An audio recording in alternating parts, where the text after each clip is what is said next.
Good morning, ladies and gentlemen. Welcome to my new video. Today's video we're going to be talking about Afghanistan, the cost of war to the US and the UK of the last 20 years. I'm going to be talking about the latest Taliban movements and all the equipment that the US has left behind with their pullout. We're talking about military equipment, trucks, Humvees, weapons, all sorts of stuff. I'm going to be going over that. I'm also going to be talking about the winners and losers of this American pullout. And the winners, we're talking about China, and the losers, we're going to be talking about countries like India. Before I continue, I want to give a big shout out to all my patrons, everyone that's been buying me coffee, and you know who you are. Really appreciate it, guys.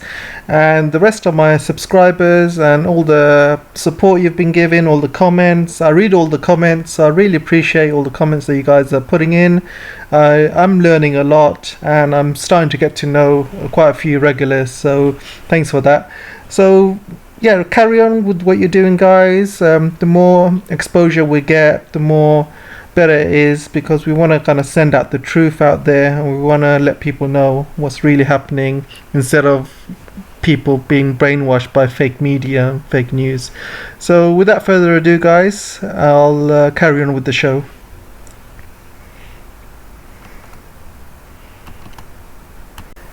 So where do we begin? The Afghanistan war, another war that the US has lost, same way as Vietnam. They've lost because number of reasons. Firstly, they haven't controlled Al-Qaeda or all these terrorist groups. They're pretty much spread out to all over the region. They've gone to Middle East, they've gone to Iraq, they've gone to Iran, they've gone to Pakistan, they've gone to Syria. They're pretty much spread out. They've also spread out into different groups. You got Al-Qaeda, you got ISIS, you got all these different groups. And thirdly, what they wanted to achieve with Afghanistan, they wanted to give the people freedom, they wanted to give people a better way of life, a bit of democracy. Unfortunately, them pulling out, the Taliban are moving back in, and what the Taliban are doing is just going back to how it was, a very strict Islamic way of life. All the women will have no freedom, just like how it was 20 years ago. As you can see here, the former president Hamid Karzai is blaming the US and its allies for the rise in terrorism. And he had some pretty strong words to say. He says, Afghanistan's first post-war invasion president angrily blasts US, Britain, Australia and its allies for bringing 20 years of war to his country, only to leave in defeat with the murderous Taliban poised to retake control. Because can you see how he's naming US, Britain and Australia, the three amigos? Basically these three are the worst when it comes to invading and bombing other people's countries and the Muslims around the world. I'm going to talk about everybody that America has let down in this conflict. And before I start, I just want to look at this article here. When a reporter asked Biden about Afghanistan, Biden snaps and he says to him, "I want to talk about happy things, man. It's July the 4th. Snaps at reporters asking about Afghanistan. So you can see here, guys, how selfish America is when it comes to its allies. I remember 20 years ago, guys, and 20 years ago is not that long, and I was young then, but I was still following politics and everything going on around the world. And I remember, September 11th and how America wanted to get bin Laden, and the Taliban wouldn't give him up, so America gave the Taliban an ultimatum. The UN at the time did not want to go into war in Afghanistan without a UN resolution, so America wanted to go ahead and do it by themselves. So the way they sold this war is basically they were selling this war saying the Taliban are murderous, they're oppressive regime, the women in Afghanistan have no freedom, so we're going to Afghanistan to liberate the people, we're going there to liberate the women, give them freedom. We promise to stand the course of time and not to let them down. We will turn Afghanistan into a democracy, we'll give them freedom. So they sold the American public with these stories. And obviously they went into Afghanistan, got rid of the Taliban. Unfortunately for them, increased a lot of terrorism, because all the terrorists and Al-Qaeda were based in Afghanistan at the time. So what that caused is that Al-Qaeda and all the terrorists started moving out to the neighboring countries. They started going to Pakistan, they started going to Syria, Iraq, and all the neighboring countries. So, basically America helped these terrorism groups to go around the world and become more organized. So all of these fanatic groups started developing, like ISIS and all these other different terrorist groups and stuff. So they basically spread them out all over the place. And they promised to liberate all the women, all the Afghani women.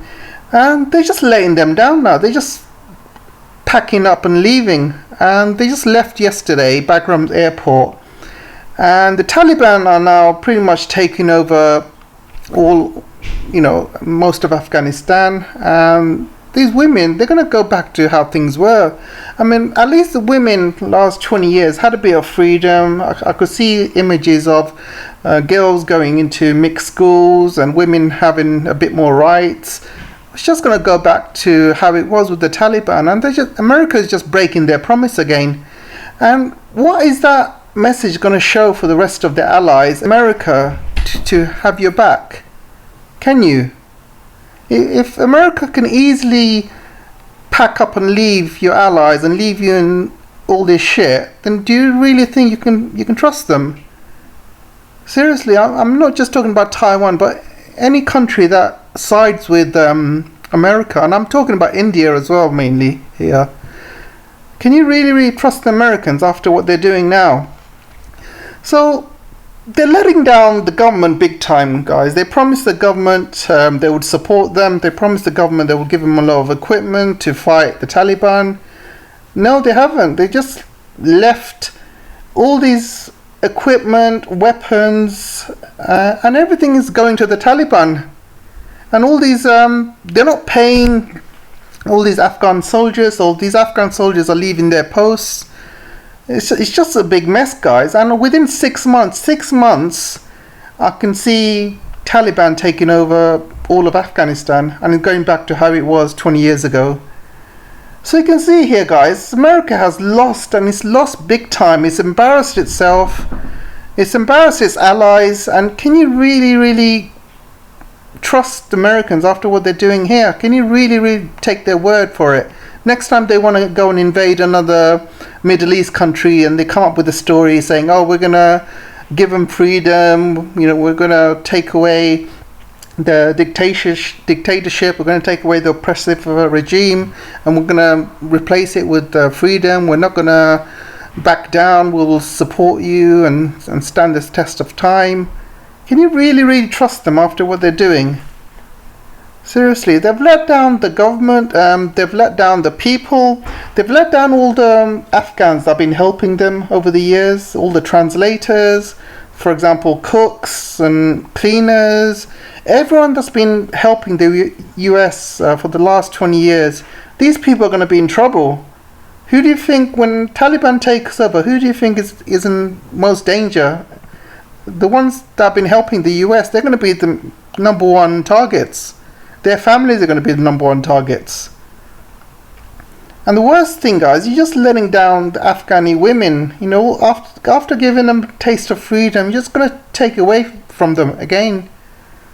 Seriously, this isn't good. It isn't good what America's doing, and I feel sorry for the Afghani people. I really feel sorry for them. I'm going to go over some of the facts and figures and numbers and what this war has actually cost Americans and as well as the British. So you can see this picture, guys. This is Tweedledum and Tweedledoo. So you got the little poodle there following his master, whatever he wanted. These two dimwits went into the Afghanistan war without the UN. So don't you think it would have been clever to go in with the UN, have a plan of action, and have a post-war plan and help develop the country? But no, these two dimwits wanted to go alone. And now look what's happened. He's hardly got any allies left, and he's just left Afghanistan in a bad situation. If the UN went with it, with the resolution, at least they would have had a plan of action to improve Afghanistan, improve the infrastructure, improve the surrounding areas, improve the lives of peoples. You know, the UN would have involved all the countries of the world. But no, these two dimwits wanted to do it themselves. And so let's look at some of the numbers, shall we? Okay, so here you can see the cost of lives in Afghanistan for British is 456 British soldiers, and for Americans you got 2,349 soldiers who died. And don't forget the thousands of innocent civilians that have been killed in this war, whether it's down to the US airstrikes, drone airstrikes, or whether it's down to bombings in the country, whether it's down to revenge attacks, whether it's down to, you know, Taliban and the Afghani forces fighting each other, and their people are being caught in the crosshairs. You know, thousands have died in this war, and it's absolutely ridiculous. So let's go down a bit more, guys, and I'll show you something. And you can see here, this was Taliban control in 2015. The red area is areas Taliban had controlled, and the white area is everything is covered by the Afghani government. And look at it today. This is 2021, and you can see how much the Taliban have taken over. And over the last few days, which is not updated in this map, Taliban have already taken the northern parts over the last few days. So they are closing in on the capital, Kabul, and it won't be a matter of months before they are there, guys. And so just looking at this, what the hell has America done over the past 20 years? They just sat there doing nothing.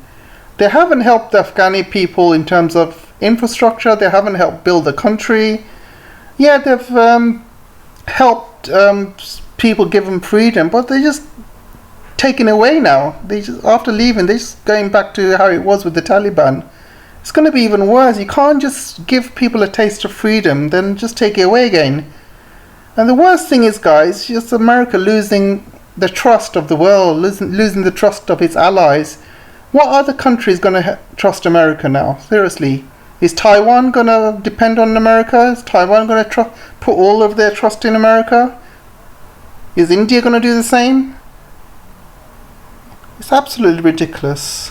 Also, guys, I want to show you some videos here of Americans leaving their post. But they're also leaving behind a lot of equipment, a lot of weapons, a lot of vehicles. All over Afghanistan, they're leaving some weapons and vehicles in the hands of the army. But these army guys are leaving their posts because they're not getting paid, and they've got no support from the Americans. So why should they fight? Why should they fight their own countrymen? You know, that's a lot of them are just leaving their posts now and just surrendering. So let's show you some of these videos, and let's have a laugh, shall we? Look at this guy. The Taliban here, they managed to get hold of an American tank. Taliban fighters are making inroads in Kandahar. And look at this one, they've managed to get hold of a Humvee. These are American Humvees, and they don't come cheap. US armored look at all of these weapons here. Which could potentially be used in the fight against the Afghan forces. All these weapons. The Taliban have captured in the province. You can see there's more Humvees here, more armored vehicles, and they found a stash here.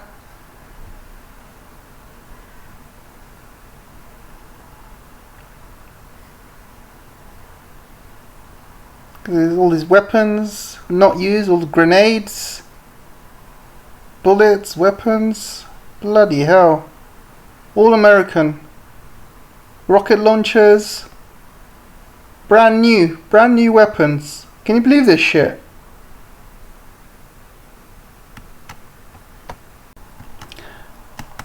And look at all these weapon stashes they found, guys. Look at that. Hundreds and thousands of them. It's all Taliban are saying thank you very much. Rocket launchers.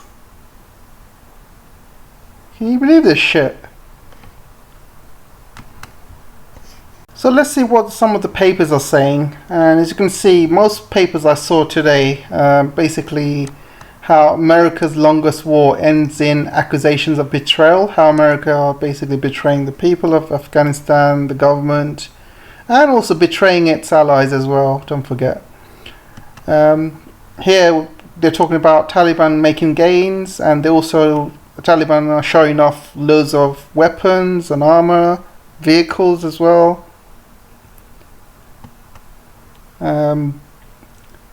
Terrifying footage shows Taliban with brand new US weapons and vehicles. I want to quickly show some of the pictures as well when the troops left Bagram Air Base.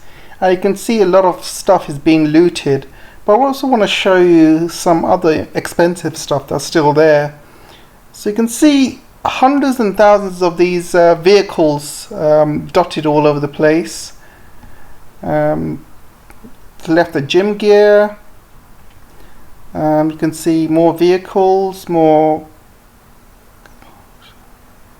Someone's left their guitar. There's a lot of scrap around everywhere, scrap metal. Look at here, all this scrap metal paradise. They've also left a lot of vehicles, and you can see here, look at all of these armored vehicles they left behind. And here there's more armored vehicles. Can you see, guys? This is absolutely ridiculous. It's all going to go down to the Taliban. So I find this report, and this tells you a bit more information about all the equipment that's been captured or lost since June 2021. And as you can see, Humvees, 303 Humvees have been captured by the Taliban since June. A Ford Ranger, 256. Artilleries, mortar, armored security vehicles, 2 tanks, anti-aircraft guns. You can see all of these equipment in Taliban's hands.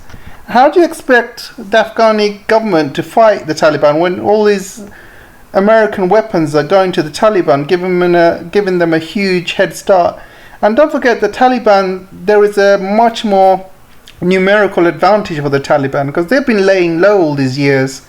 And now they're coming in from Pakistan and all the neighboring countries like Tajikistan and all the neighboring Central Asian countries where they've been hiding. They're all coming back down to Afghanistan now, and their numbers are increasing. And how many Afghani security people have you got? Hundreds, thousands maybe, and people are leaving their posts by the day.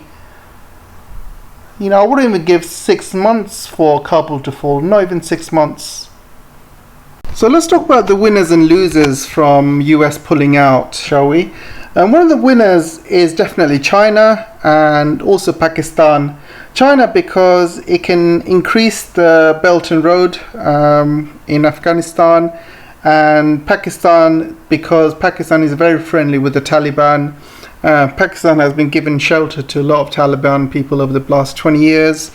So there's a lot of very good relationships with Taliban and the Pakistanis, and China is friendly with both. China is friendly with Pakistan, and is also China is also friendly with the Taliban, and China is also friendly with the current Afghan government. So whatever happens in Afghan, whether in the next 6 months or a year, 2 years, China would get great benefits from it. And one of the reasons China will benefit from is this. Afghanistan sits on trillions worth of rare earth minerals, and I'm sure whoever comes into power, whether it's now or 6 months, will have to exploit that for Afghanistan to start making some money. China is looking to increase their Belt and Road scheme into Afghanistan, improve some of the infrastructure, and I'm sure they'll want to improve the infrastructure around some of these rare earth mineral areas and try and help Afghanistan mine these minerals and give the people a bit of money, or give the Taliban a bit of money, whichever way you want. So like I said, China will work with Pakistan. It will work with Pakistan's CPEC corridor. and probably will build another corridor that links Pakistan to Afghanistan. And yeah, it's looking good for Pakistan and China, to be honest. Whoever takes power in Afghanistan, I'm sure China will benefit and will want to take advantage. The biggest loser is going to be India, and even the Prime Minister for Pakistan is saying the biggest loser is going to be India, because India has spent billions in helping the current Afghani government, and if the Afghani government disappears over the next 6 months, all of that money is just going to disappear, because Indians have they've got no relationships with the Taliban. Talibans are more friendly with Pakistan, so they're more likely to listen to Pakistan rather than India. So one of the important reasons why Afghanistan was very, very important to India was because of this. India wanted Afghanistan to be a rival to the Belt and Road scheme to China. So what India's plan was to build this port on Chabahar in Iran, and this would link straight to Afghanistan. And as you can see, India would help develop infrastructure along this corridor, and this would lead to, all of these would lead to Europe basically. So India would send goods to Chabahar, there'll be a rail link linking Afghanistan, and there'll be rail links linking all these other cities. Then from there, goods will be shipped via Central Asia and straight to Europe. That's going to be their shortcut. Previously, India had to go through Pakistan to send goods to Europe, and Pakistan said no. There's going to be basically no, routes going via Pakistan. So this is another route that India wanted to do via Iran. So that was India's plan, as opposed to the Silk Road, for example. So India have called it the Garland Road as opposed to the Silk Road. So they have their own kind of road that they've named. So this plan is pretty much going to go out the window. India has already spent millions building this port, and also billions trying to sort out this infrastructure in Afghanistan. So a lot of it will disappear pretty much, because if the Taliban do take over, they're going to be friendly to Pakistan. So whatever happens around here, Pakistan and Taliban would be taking over. And the Taliban are not going to be friendly to Indians, because they know Indians are sided with the West, sided with the Americans. They know, the Indians are not there to be trusted. So anything that the Indians do around here, we're just going to get attacked. And it's just not going to be good. There's not going to be, I think India and Pakistan are having some peace talks, but there's not going to be any peace talks between India and Pakistan. And there's not going to be any peace between the two countries unless India relinquishes Kashmir. Once India relinquishes Kashmir, then there can be peace between Pakistan and India, but there won't be any peace unless they sort out the Kashmir issue. The other issue is with Chabahar and Iran, really, which I'm going to get into next. So as you can see, Modi's plan, everything going through Iran's Chabahar port and going via Afghanistan and into Europe and bypassing Pakistan. But there's some more news, basically. India has been dumped by Iran. Iran removes India from Chabahar rail project, citing delays, and draws Congress criticism. So let's go back to this map again.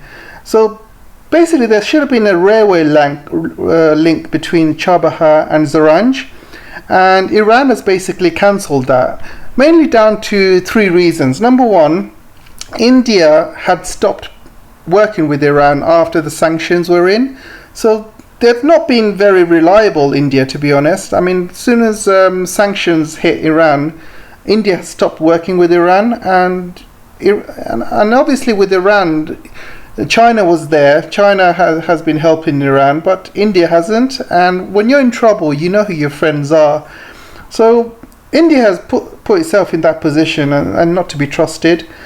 Secondly, Iran has signed that $400 billion deal with China.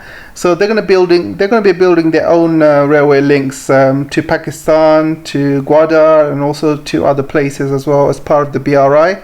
So they're going to be focusing on that. And the third thing is basically India has also gone back on his word. He was supposed to be building up Chabahar port, and he has not. And India was basically saying we could not because of the sanctions, but everyone knows in Iran that the sanctions do not affect Chabahar port. The Chabahar port was free from sanctions, and this article proves it. The US had previously granted India a sanctions waiver for its involvement in developing the Chabahar corridor. So you can see India. You can see here, India has nobody to blame other than itself. The truth be told, it probably isn't all that worried since it consciously brought this upon itself after so terribly humiliating the proud Iranian nation. So basically they have been humiliating the Iranian nation. They stopped buying all the oil from them. They've gone back on their promises and literally turned their backs against Iran when Iran needed them the most. Iran is obviously one of India's neighboring countries. They had very good relationships with them. India pretty much took the side of Americans, and as soon as the sanctions hit, just turned their backs on them. Countries like China was helping Iran. Obviously the sanctions did not help, but one of the reasons that Huawei Meng is in Canada is because of Iran. So Iran has been helping China has been helping Iran, and even though China has got into a lot of trouble because of it, they still were there for them, but as opposed to India, who turned their backs. So India is basically going to lose out from Afghan going into Taliban territory, and they're going to lose out big time. They're going to lose out on all that investment. They're going to lose on all that plans they had going into Central Europe. Their alternative to the Belt and Road scheme is pretty much gone out the window. And if India still wants to work with Iran, still wants to work with Afghanistan, then good luck to them. But I think it's going to be very, very dangerous for them, mainly because, as you can see, India has already asked its nationals to leave Afghanistan as security situation worsens. So I don't know how India can play this, because if they want to carry on with their plan, good luck to them, because I just see them being attacked, to be honest, being attacked by Taliban or even Iranians or even other terrorist groups. They're just going to look at Indians as American stooges, and they're going to go for them first. So good luck to India if they still want to do that plan, but I got a feeling they won't. So that's what you get, guys. I mean, India has pretty much been dumped by the Americans again. So that's how Americans treat your allies. I'm sure India was giving its reservations about America pulling out to the Americans, saying, look, we're going to be affected, please don't pull out. Did the Americans listen? No. I mean, pretty much dumped India's plans, and it's going to destroy India's economy, because how else are they going to send goods to Central Europe? They're going to have to go through the old method of shipping, which is very, very slow, while China is building a huge rail system all over the world. So India will be seriously affected, and mainly down to its ally America. And that's how America treats his allies. They don't give a crap about whether you're a friend or not. Like Kissinger says, America doesn't have friends. It's only got, common interests, basically. So, India should realize this, and Taiwan and India, they're slowly understanding joining the Quad is just not going to do good for you, mate. I mean, it's just not going to help you in the long run. And siding by the American side, you've basically done a huge geopolitical mistake. Not only have you alienated your neighbors like Pakistan, Iran, Afghanistan, you also alienated China. You're just going to be a lonely little boy in the middle of Central Asia or Southern Asia. So is that what you want to be? And you just literally alienated yourself. And for what? For America.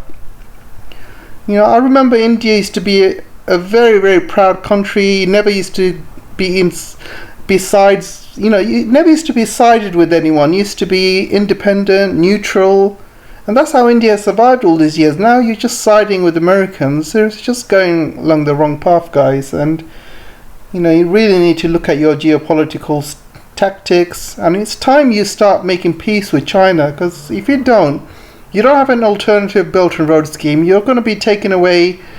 You're going to lose out on the supply chain of the RCEP, which is between China and the Asian countries.